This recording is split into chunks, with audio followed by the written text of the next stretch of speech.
They say betrayal hits hardest when you least expect it, but for me, the signs weren't just subtle, they were practically invisible. Emily wasn't pulling the classic moves. No cold shoulder, no sudden distance. On the contrary, she was intoxicatingly present. Too present. Her newfound energy swept through our home like a storm, cleaning, cooking extravagant dinners, suggesting we go out more. At first, I thought, maybe she's just rediscovered her spark. Little did I know, she was trying to cover her tracks. It all started with a party. A black tie gala hosted by some big-shot law firm Emily worked with. She claimed it was an opportunity for me to meet her colleagues. But the truth became clear soon enough. As soon as we arrived, Emily abandoned me like a forgotten coat. The venue was opulent, suffocatingly so, marble floors that reflected chandeliers above, and waiters weaving through clusters of people with trays of champagne. I wandered the room, clutching my glass, smiling awkwardly at strangers. Emily was nowhere to be seen. Then, out of the corner of my eye, I caught her. She was standing near the bar, laughing. But not her usual laugh. It was this high-pitched, overly eager sound that grated my nerves because I knew it wasn't real. She was leaning into a man. I didn't recognize him at first, but something about the way she tilted her head, exposing her neck like she was on a damn perfume ad, made my stomach churn. I approached quietly, not ready to make a scene but too curious to stay away. That's when I heard his voice. Low, smooth, and far too familiar. His name was Travis. He wasn't just anyone. He was Emily's colleague. The one she casually mentioned over dinner last month, calling him a brilliant strategist who helped her win a big case. Now I was watching her touch his arm like it was second nature, her fingers trailing down the sleeve of his tailored suit. They didn't see me at first. I stood there, not breathing, while she leaned in, whispering something into his ear. He smirked and whispered back, his hand grazing her waist as he did. I felt the blood in my veins turn molten. Emily. My voice came out sharper than I intended. Both of them jumped like guilty teenagers caught smoking behind the gym. Emily straightened immediately, her eyes wide with that perfect blend of fake surprise and irritation. "Oh, hey, Matt," she said, her tone casual as if I hadn't just witnessed her practically draping herself over this guy.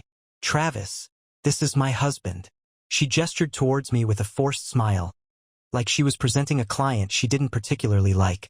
Travis extended his hand, the picture of confidence. "Nice to meet you, man," he said. His voice so smooth I wanted to punch him just to ruin it. I ignored his hand. "Having fun?" I asked Emily, my voice calm but barely concealing the anger boiling underneath. "Of course. I was just introducing Travis to some of the team," she said quickly, her words coming out like rehearsed lines. Her hand found my arm, a calculated move to pacify me. But I wasn't buying it. "You introduce people with your hands on their waist now?" I shot back, my voice low enough that only the three of us could hear. Travis raised his hands like he was backing away from a wild animal. "I'll, let you two talk." He disappeared into the crowd, but not before shooting Emily a quick glance. A look that spoke volumes. "What the hell was that?" I asked, my voice cold. She sighed, her irritation slipping through. "Matt, can we not do this here? It's a work event. You're making a scene." "Making a scene?" I laughed. A short, bitter sound. "You're the one acting like—" I stopped myself, my fists clenched. "You know what? Fine. Let's not do this here." Her eyes flickered, a brief crack in her armor. She knew I wasn't going to drop it, and for the first time that evening, she looked uncomfortable. "Go get your things," I said, my tone flat. "We're leaving." She hesitated but eventually nodded. As she walked away, I noticed Travis standing by the bar, watching us with a smirk that made my blood boil. But I didn't cause a scene. Not yet. Instead, I stood there, sipping my champagne, my mind racing. The night wasn't over, and neither was this game. The car ride home was suffocating. The silence wasn't just heavy. It was loaded, like a gun cocked and ready to fire. Emily stared out the window, her perfectly manicured nails tapping against her phone screen, as if she were rehearsing a way out of this. Meanwhile, I gripped the steering wheel so tightly I thought I might snap it in two. When we pulled into the driveway, I didn't wait for her. I slammed the car door shut and went inside, straight to the kitchen. I poured myself a glass of bourbon, no ice. Emily followed, slower, taking her time, probably trying to gauge my mood. "Matt, you're overreacting," she started as soon as she walked in. Her voice calm but with that edge she always used when she was trying to control the narrative. I turned to face her, leaning against the counter. "Overreacting," I repeated, my voice cold. "I caught you practically glued to another man, Emily. If anything, I'm underreacting." She crossed her arms, the perfect picture of exasperation. "Oh, come on. Travis is just a colleague. We were talking shop. That's it." I laughed, a sharp, bitter sound that echoed off the kitchen walls. "Talking shop?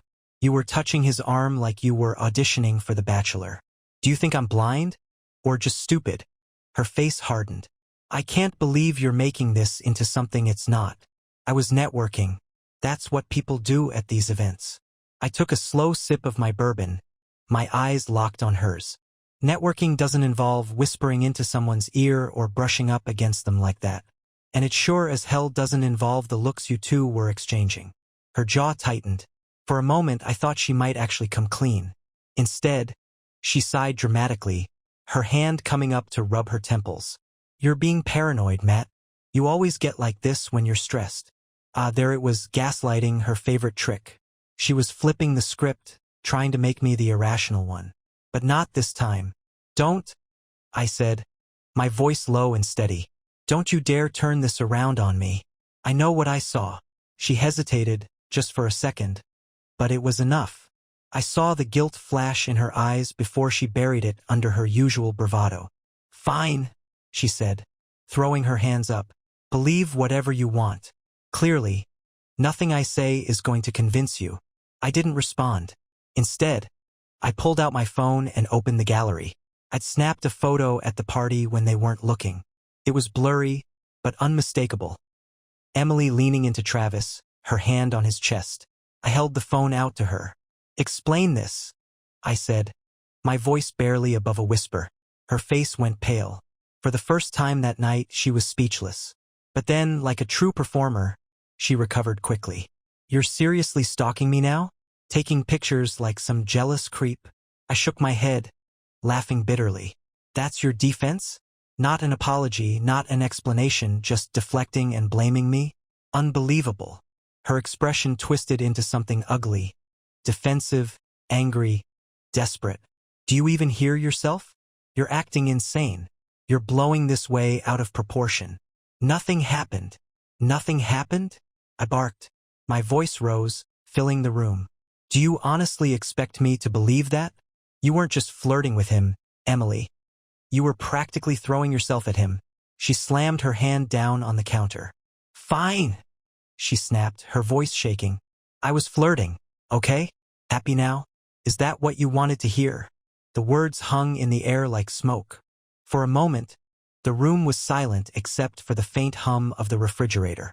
"Flirting," I repeated, my voice eerily calm. "That's your story?" She folded her arms, glaring at me. "Yes, flirting. It didn't mean anything, Matt. God, you're acting like I cheated on you or something." I stared at her, my stomach churning. She was lying. I could see it in her eyes, hear it in the way her voice wavered. But what killed me wasn't the lie itself. It was the way she delivered it, like she actually believed she could talk her way out of this. "Go ahead," I said, setting my glass down on the counter. "Keep digging that hole, Emily. Let's see how deep it gets." Her eyes narrowed. "What's that supposed to mean?" "It means," I said, stepping closer to her, "I'm done playing the fool. I saw enough tonight to know there's more to this story. And I'm going to find out exactly what you're hiding." She stared at me, her confidence faltering for the first time. "Matt, you're being ridiculous. This is all in your head." I didn't reply. Instead, I walked past her, heading for the bedroom. "Where are you going?" she called after me. "To get some answers," I said without looking back. The sound of my footsteps echoed through the hallway, but her silence was louder. She knew the game had changed. And so did I. I slammed the bedroom door behind me, the noise reverberating through the house. My mind was a storm of fury and adrenaline, but I forced myself to focus. Emily thought she could outsmart me, twist the truth, and walk away unscathed. Not this time. If she was hiding something, I was going to find it. I sat on the edge of the bed, her purse sitting on the dresser like an unspoken challenge. She never let me touch her phone, but she'd gotten careless with everything else. After a quick glance to make sure she wasn't lurking by the door, I opened her bag. There it was, her phone tucked neatly into the side pocket. Locked, of course. I set it aside and continued digging through the chaos: lipstick, receipts, stray gum wrappers. And then I found it.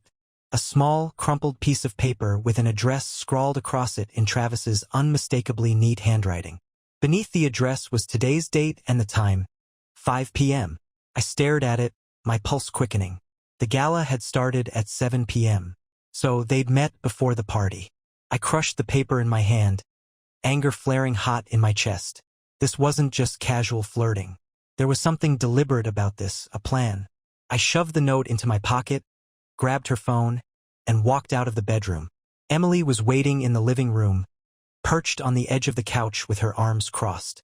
She looked up when she saw me, her eyes narrowing. "What the hell were you doing in there?" she demanded. I held up her phone. "Unlock it." Her face twisted into a look of pure indignation. "Are you serious right now? You're going through my stuff? That's insane, Matt. Insane." I stepped closer, holding her gaze. "No, Emily. Insane is sneaking off to meet another man before a party and thinking your husband wouldn't find out." Her eyes flicked to my pocket. She knew. But instead of panicking, she leaned back, her expression hardening. "You're being paranoid. That address? It was for a meeting. Travis and I were finalizing the presentation for next week. At 5 p.m.? At some random address that isn't even his office." I snapped. "You really think I'm that stupid?" She shrugged, playing it cool. "Not my fault you're insecure, Matt. Maybe if you focused less on stalking me and more on your own life, you wouldn't feel so threatened by my career." Her words hit like a slap, but I refused to let her see it. I was done letting her control the narrative. "Unlock the phone," I repeated, my voice low but steady. "No," she said, standing up now. "This has gone far enough. You're acting like a psycho, and I'm not going to entertain this any longer." She reached for her phone, but I pulled it back. "You want to fight about this?" I said, my voice ice cold. "Fine, but let me make one thing clear. If I find out you're lying, there's no coming back from this." For the first time, I saw something flicker in her eyes. Fear, maybe, or guilt. It was brief, but it was there. "I'm not lying," she said, her voice softer now, almost pleading. "Matt, you have to trust me." I stared at her, my resolve hardening. "Trust is earned, and you've been spending yours like it's monopoly money." Her face twisted in frustration, but she didn't argue. Instead, she turned and stormed off towards the kitchen, leaving me standing there, her phone still in my hand. I didn't waste a second. I went back to the bedroom, locking the door behind me. Then I sat on the bed and opened her phone. Her password hadn't changed, it was still our anniversary. That irony wasn't lost on me as the lock screen disappeared, revealing her neatly organized apps. I went straight to her messages. First, it looked clean. Conversations with coworkers, friends, even her mom. But then I saw it. A message thread with no name, just a single emoji. A black heart. I opened it, my hands trembling. The texts were short, coded, and nauseatingly intimate. "See you at 5. Can't wait. Tonight was risky but worth it. Thinking about earlier. Can't stop smiling." And the photos. God help me, the photos. Her face, her smile, her body, all sent to him. Couldn't breathe. My vision blurred, my head pounding with every heartbeat. It wasn't just betrayal, it was a mockery of everything I thought we had. I scrolled further, my stomach turning with each new message. Finally, I saw the one that sent me over the edge. "I can't believe he hasn't figured it out yet. Poor guy." The phone slipped from my hand, clattering to the floor. I sat there, staring at the wall, my mind spinning.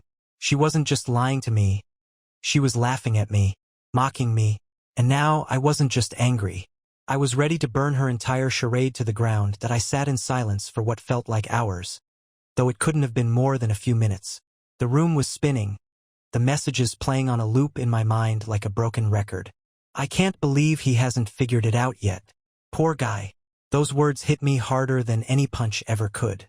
The betrayal wasn't just physical. It was her delight in my ignorance that gutted me. Emily wasn't just sneaking around. She was reveling in it. The person I thought I knew, the woman I'd shared my life with for nearly a decade, wasn't just lying. She was orchestrating her deceit with pride. I stood up, adrenaline coursing through me. I had the evidence. There was no more pretending, no more games. It was time to confront her, and this time, she wouldn't worm her way out of it with gaslighting or fake apologies. When I walked into the kitchen, Emily was there, leaning against the counter with a glass of wine in her hand. She glanced at me, her expression guarded. "Done with your little investigation?" she asked, her tone clipped. I didn't respond right away. I just stared at her, letting the weight of the silence press down on her. She shifted uncomfortably, her fingers tightening around the stem of her glass. "You want to know what I found?" I said finally, my voice calm. Too calm. "Let me guess," she said with a bitter laugh. "Nothing, because there's nothing to find. But hey, if this is how you get your kicks." I cut her off. The black heart emoji. The words landed like a grenade. Her face paled, the color draining so fast it was almost impressive. For a moment, she didn't move, didn't breathe.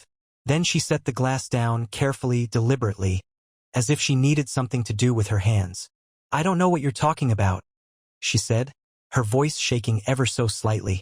I stepped closer, pulling my phone from my pocket. With a few taps, I opened the screenshots I'd saved from her messages and held the screen up to her face. Her eyes darted to the phone, widening as she saw the damning texts. Then she looked back at me, her mouth opening and closing like a fish gasping for air. "Care to explain?" I asked, my voice icy. For a split second, I thought she might crumble, that she'd finally admit everything. But then her expression hardened, and she straightened up, crossing her arms defensively.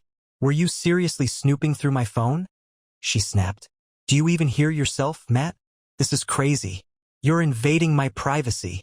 Don't you dare try to flip this on me," I said, my voice rising. "You're the one sneaking around, sending messages to Travis, mocking me behind my back, and now you're going to stand there and play the victim? Unbelievable." "You don't understand," she said quickly, her voice rising in pitch. "It's not what it looks like. Those messages, they were, I don't know, just stupid jokes. Harmless flirting. It didn't mean anything." I laughed, a cold, hollow sound. "Harmless? You sent him pictures, Emily. You planned meetups. You told him you couldn't stop thinking about him. What part of that sounds harmless to you?" Her facade cracked. "Okay, fine," she shouted, throwing her hands up. "Yes, I was flirting with him. Yes, I crossed a line.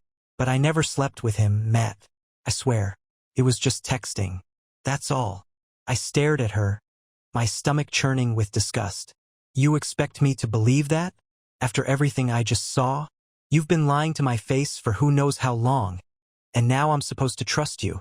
"It's the truth," she insisted, her voice trembling now. "I made a mistake, okay? I messed up. But I didn't." "Stop," I said sharply, cutting her off. "Just stop. I'm done listening to your excuses." She opened her mouth to argue, but I held up a hand, silencing her. "I don't care what you say," I continued, my voice cold. "I know what I saw, and I know what you've been doing. This wasn't a mistake, Emily. This was deliberate, calculated. You betrayed me, and now you're scrambling to cover your tracks because you got caught." Her lips trembled, and for a moment, I thought she might cry. But then she straightened her shoulders, her expression shifting to anger. "You're not perfect, Matt," she snapped. "You think you're some saint, but you've been so wrapped up in your own world.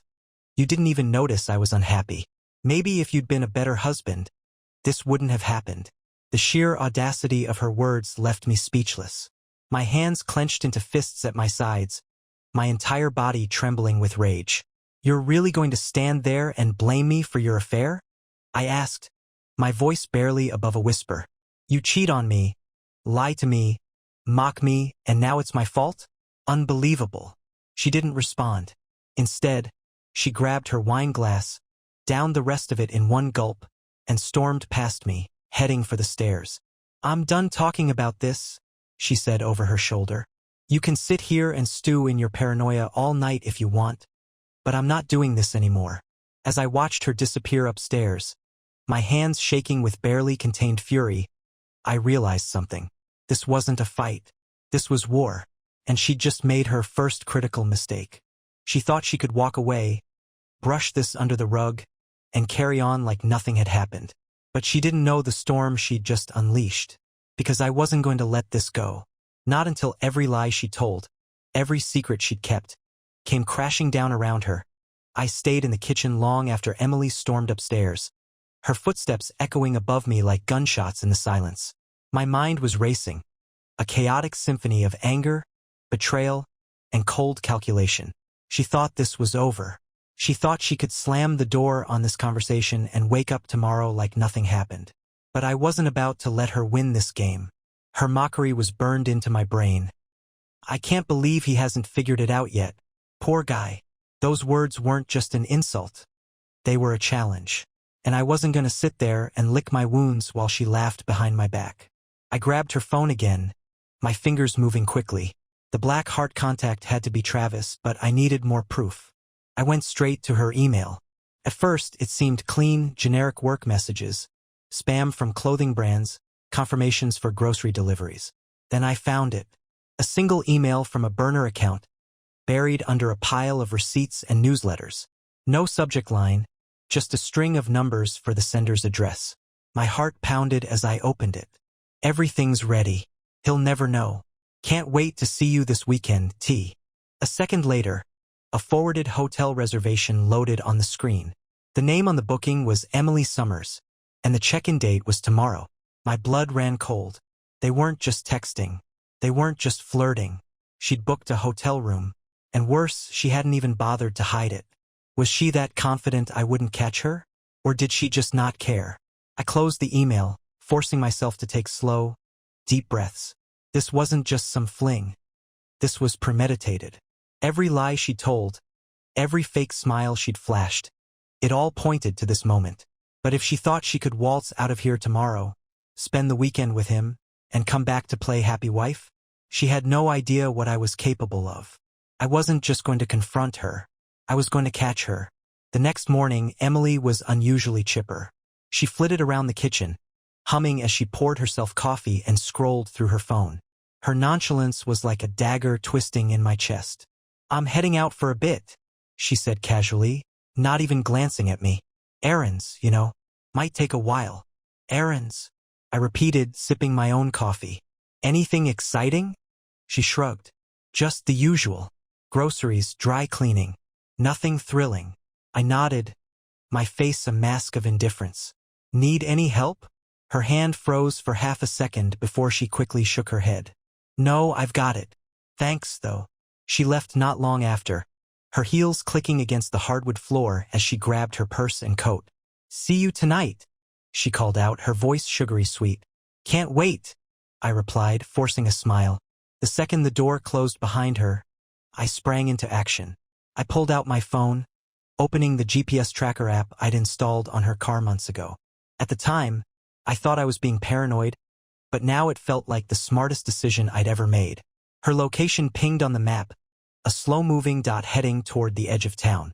I watched as it stopped at a local gas station. A minute later, the dot moved again, heading directly to the address Travis had written on that crumpled note. "Got you." By the time I reached the address, my hands were gripping the steering wheel so tightly my knuckles were white.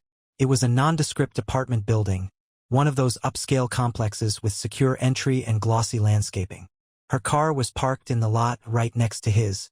I pulled into a spot a few rows back, far enough to avoid being seen. Then I waited.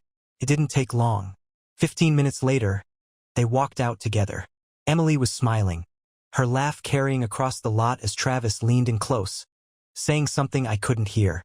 She was dressed casually. Jeans, a fitted sweater, her hair tied back. But she looked good. She looked deliberate. They climbed into his car, and I followed, keeping my distance. They didn't go to a restaurant or a park or anywhere else they could pass as just friends. No, they went straight to a hotel. the hotel. I parked across the street, watching as they walked through the lobby doors without a care in the world. Emily didn't even glance over her shoulder. She didn't hesitate. I snapped photos from my car, blurry, yes, but clear enough to see who they were and where they were going. For a moment, I just sat there, the weight of what I was doing sinking in. Part of me wanted to barge into that lobby, confront them in front of everyone, and watch the look on their faces as their little fantasy came crashing down. But no, that wasn't enough. Not for me. I had a better plan. By the time I got home, Emily was already back. She was in the bathroom when I walked in, her voice carrying down the hall as she sang some mindless pop song. Her purse was on the counter, and I knew exactly what was inside it. The key card. I rifled through her bag, and sure enough, there it was.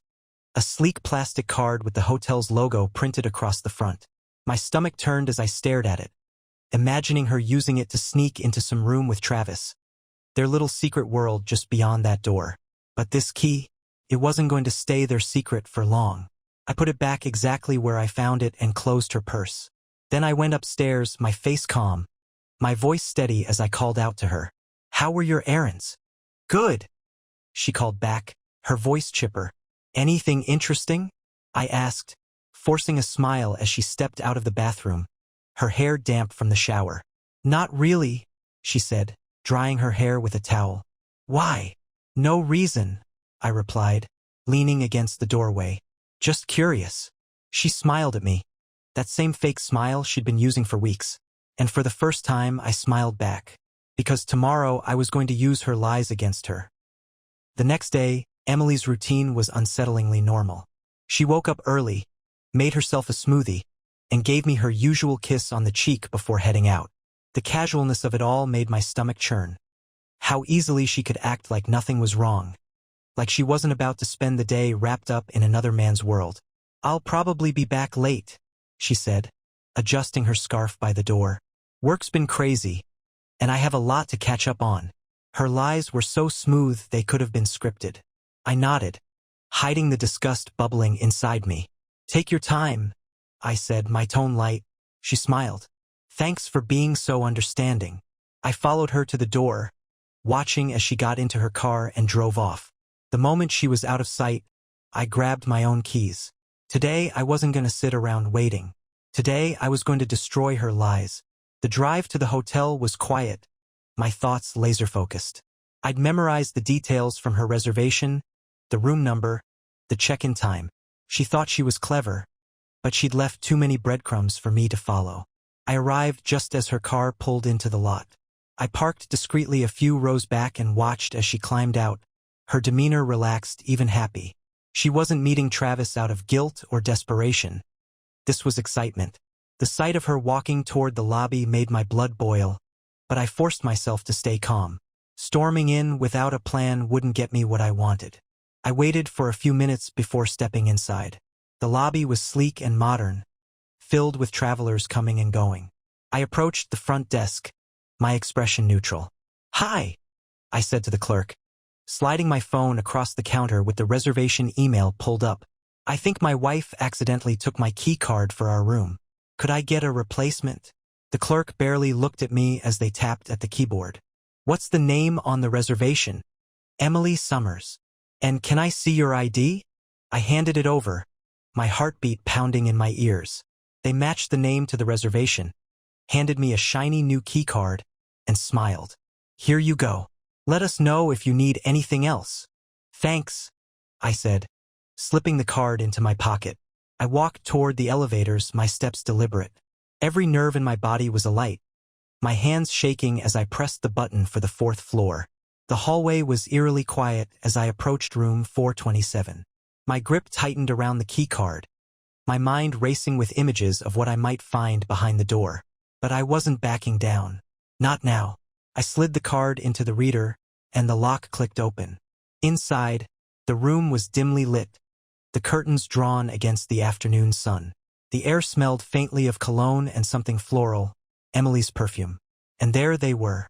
Emily was sitting on the bed, her legs crossed, laughing at something Travis was saying as he stood by the window. He turned first, his expression shifting from confusion to alarm. Emily followed his gaze, and when her eyes met mine, her face froze. "Matt?" she stammered, standing up so quickly she almost tripped. I didn't move. I stood in the doorway, the key card still in my hand, and let the silence stretch. "What the hell are you doing here?" Travis demanded, stepping forward like he had any right to challenge me.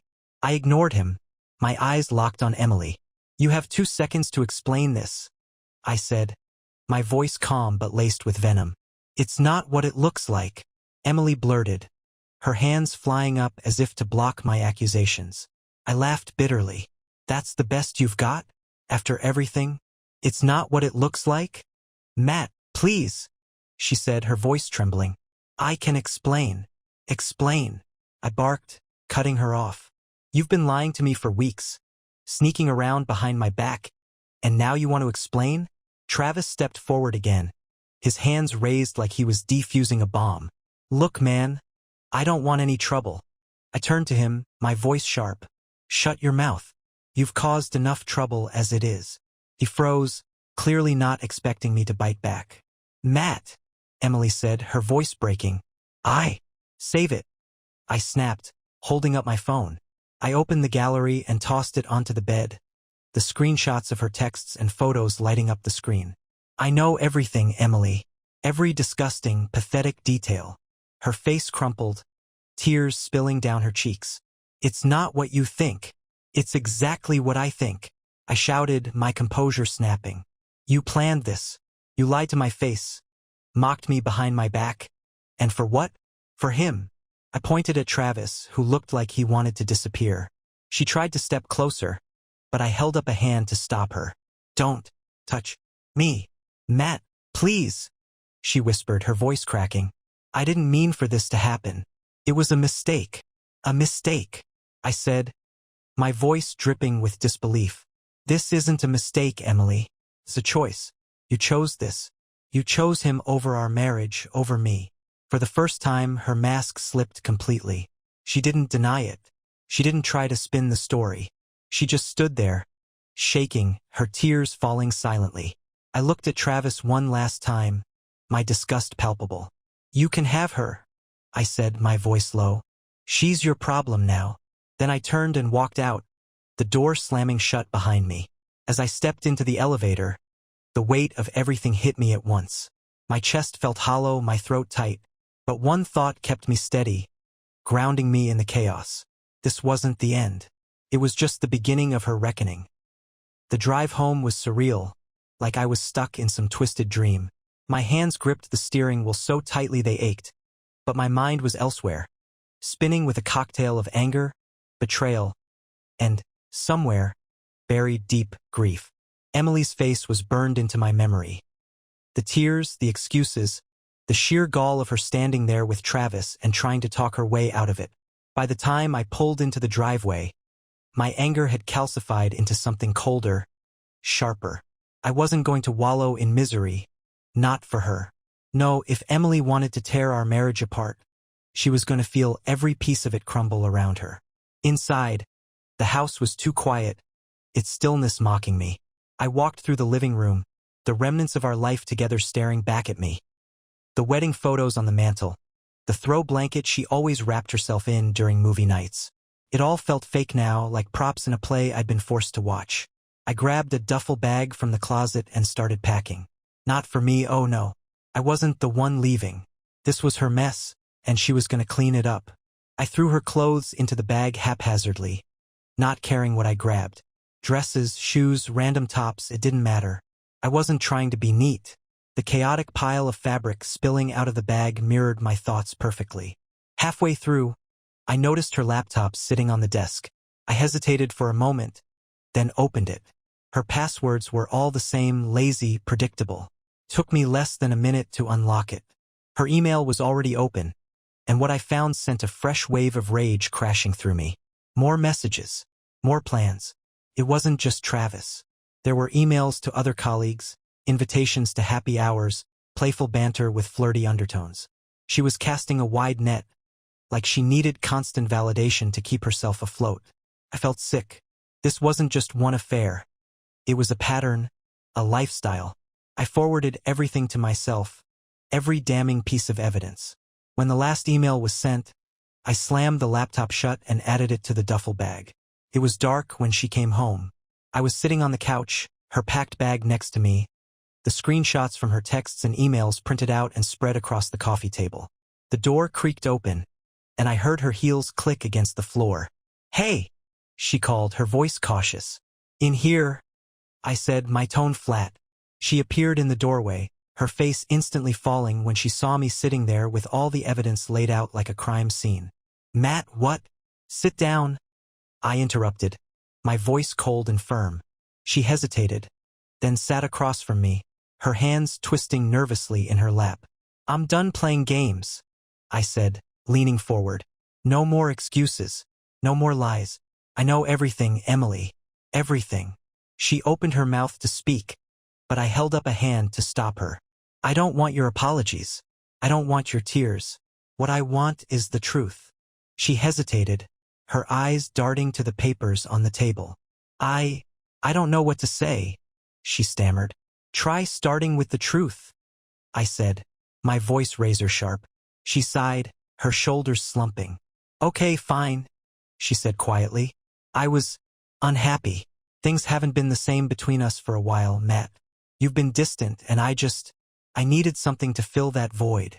"Distant," I repeated, my voice rising. "You think that justifies cheating? Lying to my face? Mocking me? I didn't mean for it to happen like this," she said, her voice cracking. "I never wanted to hurt you." "Then why did you?" I snapped, slamming my hand on the table. "Why, Emily? Was it Travis? The attention? The thrill of sneaking around? Or was it just that you could?" She flinched, tears welling up in her eyes. "I don't know," she whispered. "I don't know, Matt." I leaned back, shaking my head. "You don't know," I repeated bitterly. "That's your answer. You threw away our marriage, humiliated me, and now you don't even know why." Her silence was deafening. "Well, let me make it simple for you," I said, standing up and grabbing the duffel bag. "You're leaving. Tonight. I'm done sharing my house with someone who has no respect for me." Her eyes widened, panic flashing across her face. "Matt, please, let's talk about this. We can fix this." "Fix it?" I laughed coldly.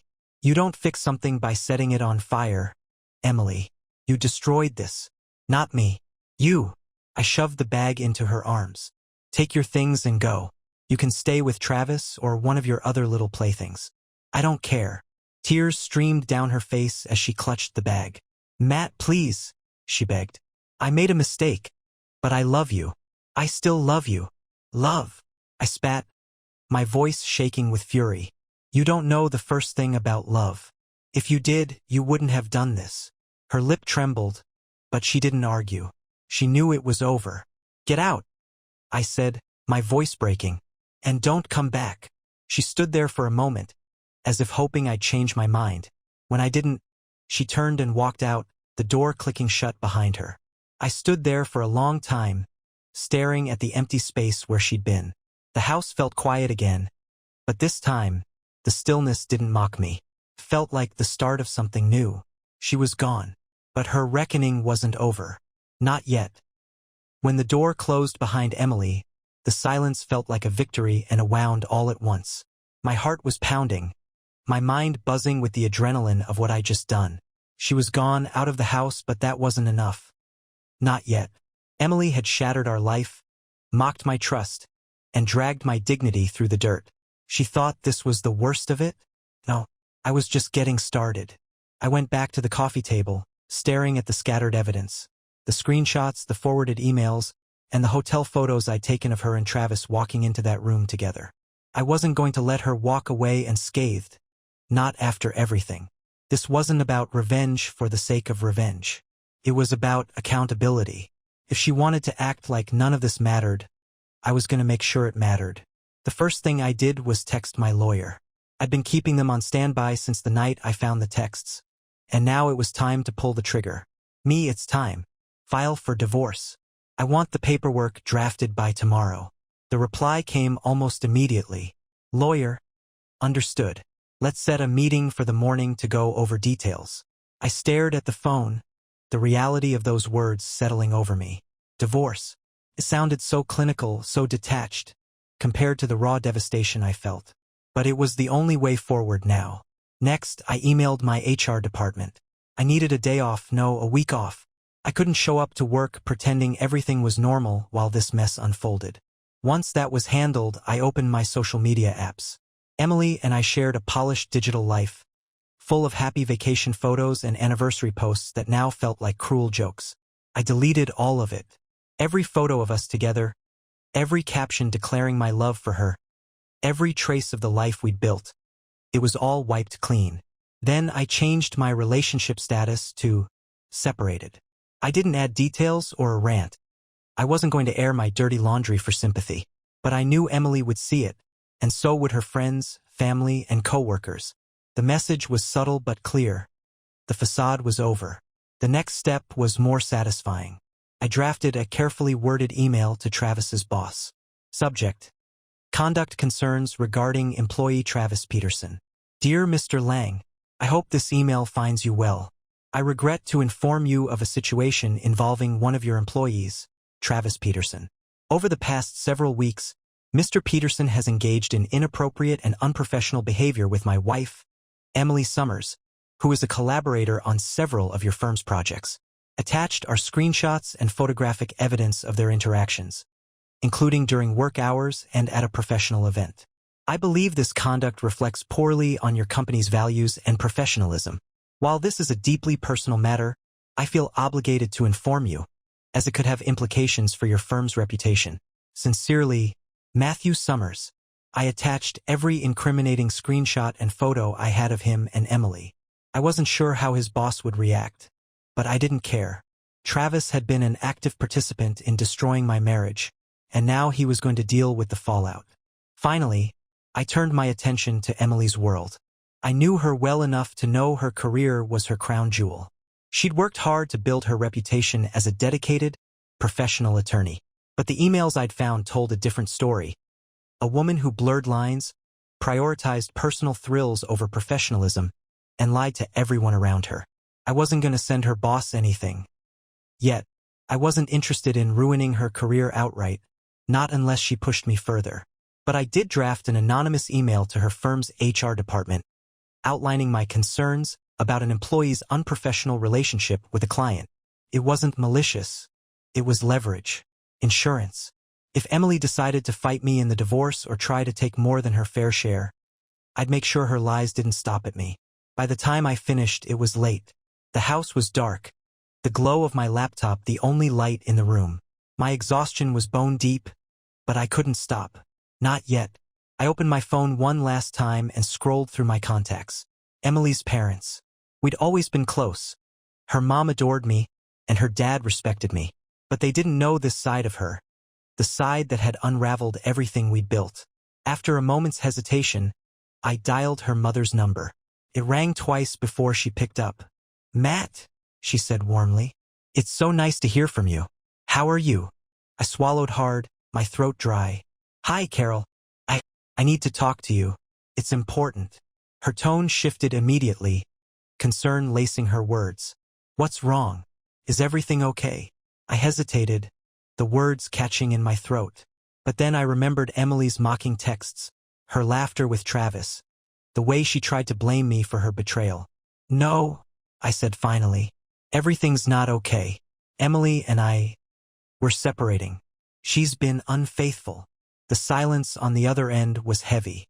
"Oh my God," Carol whispered. "Matt, I don't know what to say. I just thought you should know," I said quietly. "I didn't want you to hear it from someone else."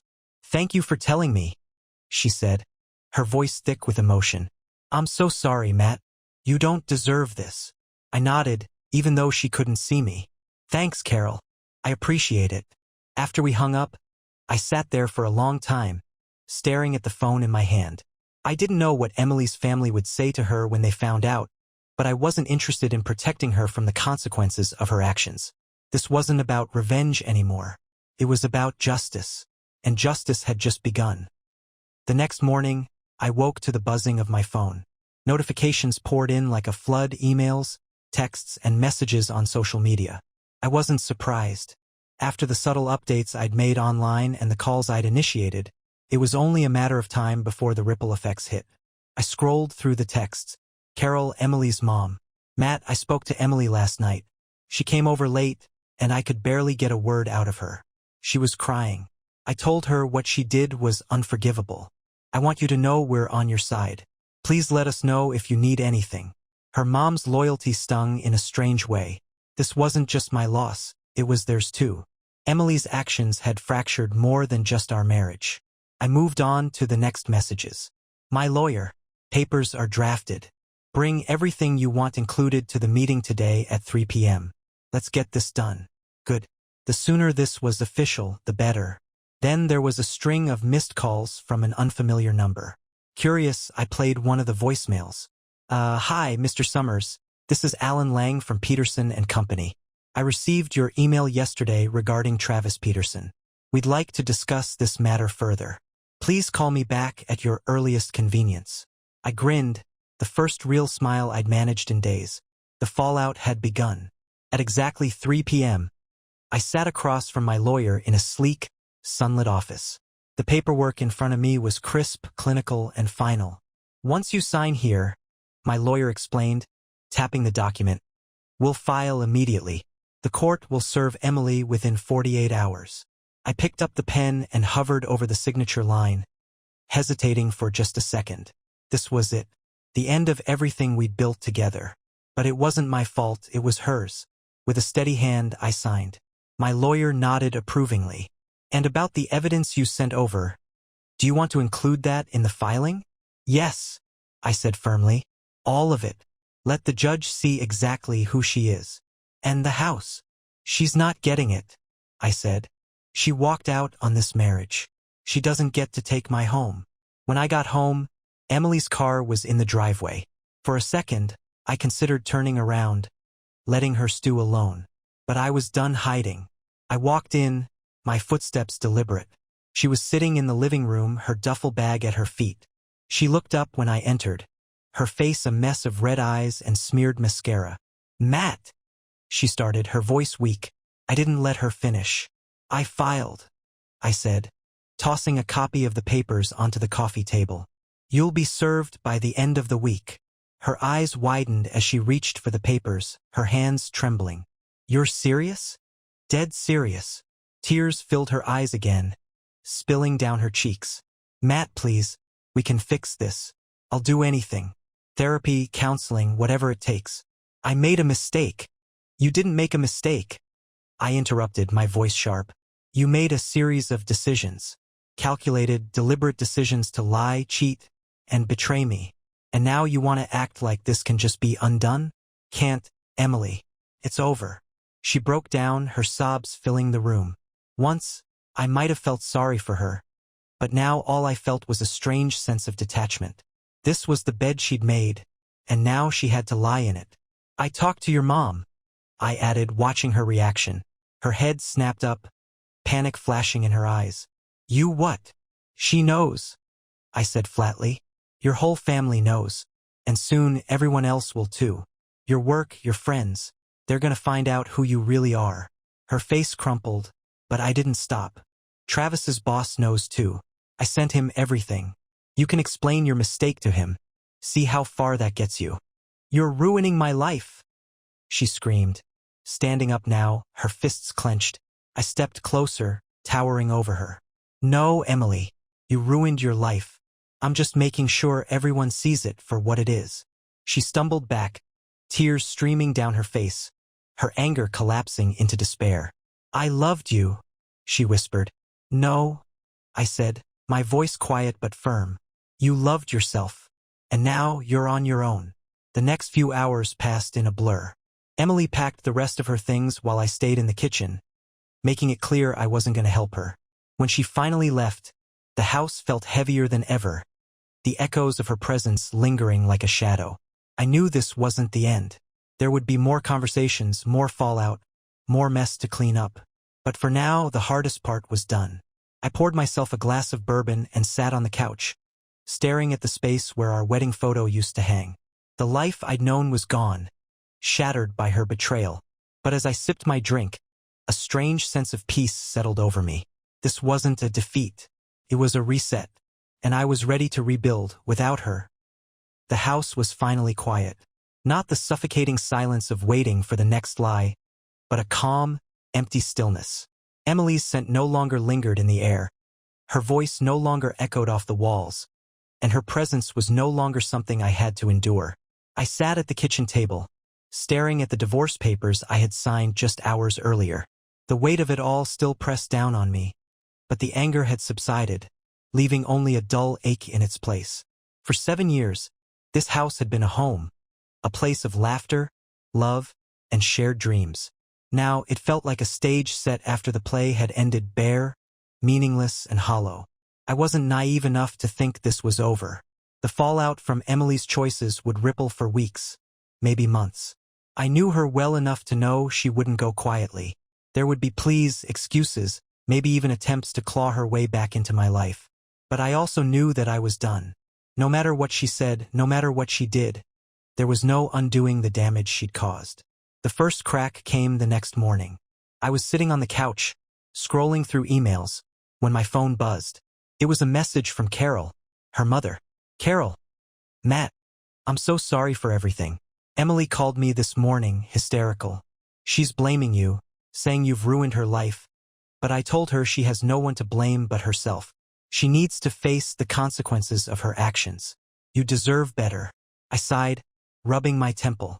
Carol had always been supportive, but I hadn't expected her to take my side so strongly. A second message buzzed through.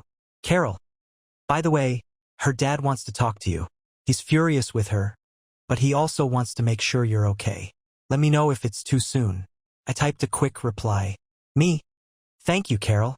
I appreciate it. I'm okay for now, but I'll reach out when I'm ready." Her family was stepping up in ways Emily never had. That thought lingered in my mind as I went about the rest of my day. The second crack was more satisfying. Around noon, I got a call from an unknown number.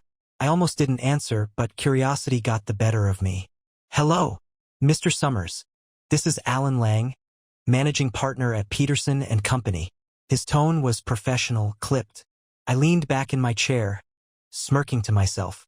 "What can I do for you, Mr. Lang? I received your email regarding Travis Peterson and his inappropriate conduct. After reviewing the evidence you provided, I want to inform you that we are taking this matter very seriously. Mr. Peterson has been placed on unpaid leave pending a formal investigation." "Good to hear," I said, keeping my tone measured. Lang cleared his throat. "I'm sorry for what you've gone through, Mr. Summers. This behavior is unacceptable, and it does not reflect the values of our firm. If you have any further information to share, please don't hesitate to reach out." "I'll let you know," I said. "Thank you for handling this promptly." When the call ended, I let out a deep breath. It wasn't much, but it was something. Travis wasn't going to walk away from this unscathed. By the evening, Emily's attempts to contact me began. It started with texts. "Emily, Matt, please, can we talk? I need to explain. I made a mistake, but it doesn't mean I don't love you. Emily, I can't believe you've told everyone about this. My parents won't even speak to me. You're turning everyone against me. Emily, Matt, I'm begging you, don't let this be how it ends." The desperation in her messages was palpable, but it only served to harden my resolve. She wasn't apologizing because she was sorry. She was apologizing because she'd lost control. Then the calls started. I ignored them all. Finally, at around 9 p.m., she showed up. I heard the knock at the door and knew immediately it was her. She had a way of knocking 3 quick raps, just enough to sound casual. I stood in the hallway for a moment, debating whether to answer. Eventually, I opened the door. Emily stood there, her face streaked with tears, clutching her coat tightly around her. "Matt," she said, her voice breaking, "please, just hear me out." I leaned against the doorframe, crossing my arms. "You've got 2 minutes." She flinched but nodded. I don't even know where to start," she stammered. "I messed up. I know I did. But you have to believe me, it wasn't about you. It was about me, about feeling alive again. I didn't realize what I had until it was gone. Please, Matt, I'm begging you. Don't let this be the end of us. I stared at her, my expression unreadable. You felt alive? I said, my voice cold. While you lied to me, while you laughed at me behind my back. You felt alive while you destroyed everything we built. Matt, No, I said sharply. You don't get to make this about you. Not anymore. You made your choices, Emily. And now you have to live with them. Her lip quivered, and she stepped closer, reaching out to touch my arm. I pulled back, her hand hanging in the air between us. I loved you, she whispered. You loved the idea of me? I said, my voice flat. But love doesn't look like this. Love doesn't destroy. For a moment, neither of us spoke. Then, finally, I stepped back and closed the door in her face. That night, as I sat alone in the house that used to feel like ours, I realized something. This wasn't just an ending. It was a beginning. Emily had taken so much from me, but she hadn't taken everything. I still had my integrity, my future, and my freedom. And as I stared out the window, watching the last traces of her fade into the night, I knew I wasn't broken. I was free. The days after Emily's final visit felt lighter than I ever imagined they could. For the first time in months, years, maybe, I wasn't walking on eggshells, analyzing every word or glance. The silence that once haunted me now felt like a blank canvas. I went through the house systematically, removing the last traces of her. Her clothes were already gone, but there were still little reminders. A hairbrush in the bathroom, her favorite mug in the kitchen, a pair of earrings on the dresser. I boxed it all up, sealed the lid, and set it by the front door for her to pick up. The wedding photo on the mantel came last. I stared at it for a long time, memories flooding back. The day had felt so full of promise, her laugh genuine, her vows heartfelt. I'd believed every word she said. But the woman in that photo wasn't the same person who had mocked me behind my back, who had betrayed me with Travis and God knows who else. That woman was gone. I set the frame face down and left it there. On the second day, Carol called again. Matt, she said, her voice warm but tinged with sadness. How are you holding up?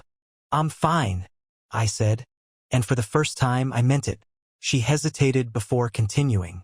I wanted to thank you for being so honest with us. You didn't have to tell me or her father, but you did. And we respect you for it. You deserve to know, I said simply. She's not handling this well, Carol admitted. She's angry, confused, blaming everyone but herself. I told her she needed to take responsibility, but I don't think she's ready to hear it. Maybe she never will, I said. There was a long pause. Then she sighed. Well, just know that if you ever need anything, we're here. You'll always be part of our family, Matt. Thanks, Carol, I said, a lump forming in my throat. We hung up, and for the first time I let myself grieve. Not for Emily, but for what I thought we had. Later that afternoon, I got an email from my lawyer. Subject: Progress update on divorce filing. Matt, I wanted to inform you that Emily has agreed to the terms of the divorce. The assets will be divided as outlined in the initial filing, with the house and majority of the financial accounts remaining in your possession. She will retain her personal accounts and items but has forfeited any claim to spousal support. We're on track for a swift resolution. Please let me know if you have any questions or concerns. Best regards, David. I reread the email twice, my chest tightening with a mix of relief and finality. Emily's signature on those papers meant she was truly out of my life now. There would be no more pleas, no more manipulation, no more attempts to salvage something that couldn't be saved. I leaned back in my chair, staring at the ceiling. It wasn't the ending I wanted, but it was the one I needed. The next morning, I decided to reclaim my life in earnest. I started with the house.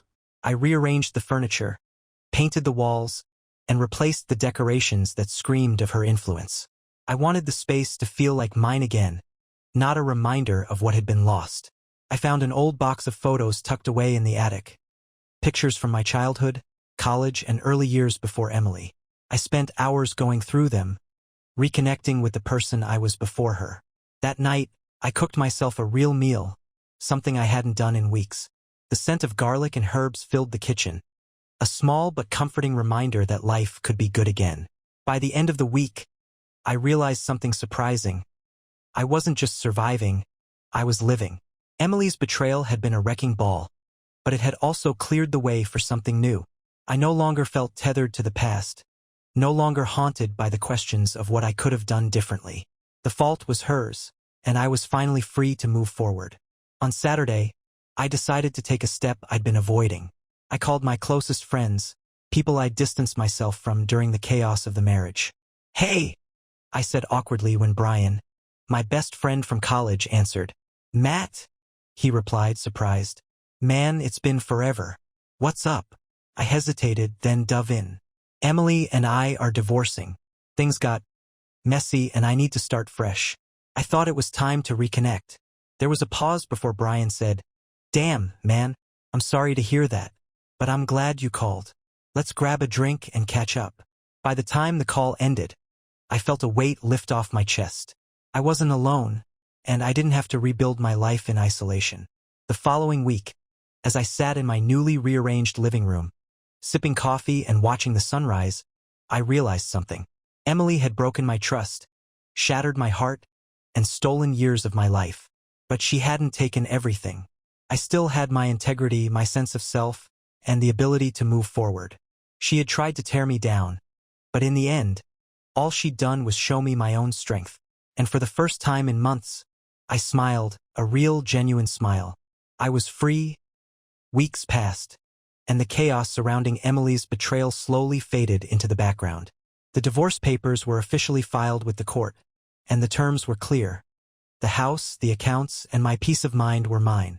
Emily's influence in my life had been reduced to a legal process, something formal and detached, an afterthought.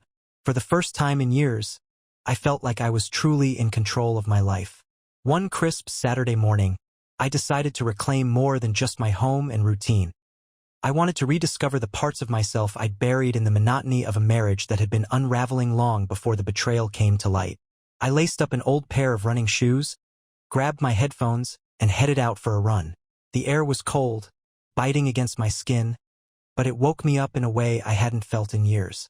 The rhythmic pounding of my feet against the pavement was soothing, each step shaking off the weight of what had happened. I didn't run far that day, but when I came home, I felt different, lighter. It wasn't just the endorphins. It was the realization that life was still out there, waiting for me to take it back. That evening, Brian stopped by.